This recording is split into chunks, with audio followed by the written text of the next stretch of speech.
L'État ne l'a pas encore interdit. Vous savez, malheureusement, nous sommes dans un pays où les gens fabriquent toutes sortes d'informations. Ceux qui ont donné l'information n'ont jamais pris notre contact. Ils ne nous ont jamais appelés, jamais. J'insiste. Les organes de presse qui ont fait tout un tas de papiers ou de documents télévisuels sur une prétendue interdiction n'ont jamais pris le soin de nous contacter. Et il y en a même un qui nous a contacté, qui a contacté un de mes collaborateurs puisque j'étais hors du pays, qui au téléphone leur a dit que nous n'en sommes pas encore là. Et pourtant, on a sorti des éléments pour dire que voilà, il y a interdiction, amenant la police le lendemain à faire un semblant de démenti. Et nous, on se pose des questions. Est-ce que l'objectif, ce n'était pas simplement de nous faire apparaître pour des menteurs que nous ne sommes pas?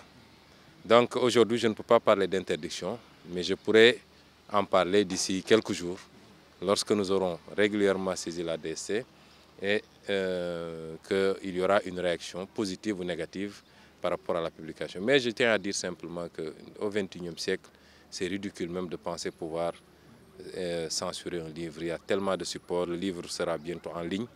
Il y a tellement de supports. Déjà ici au Sénégal, des compatriotes ont pu s'en procurer parce qu'on en envoie quand on veut. Donc c'est à la limite ridicule aujourd'hui de penser qu'on peut censurer un livre. C'est un débat qui a été posé.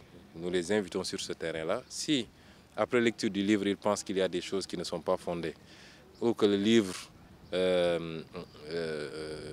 raconte des choses qui ne reflètent pas la vérité, évidemment, le débat est tout ouvert, si tant est qu'il veuille qu'il y ait débat. Mais le livre a déjà gagné un premier grand pari, parce que le président de la République, qui avait dit qu'il ne se prononcerait jamais sur ces questions-là, s'est prononcé dans des termes que vous connaissez d'ailleurs, avec beaucoup d'énervement.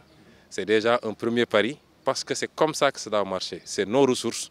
Il a signé des décrets qui ont violé le code pétrolier. Il doit s'expliquer devant ceux qui l'ont élu. Et nous pousserons jusqu'à terme pour que, évidemment, sur ces questions-là, toute la lumière soit faite.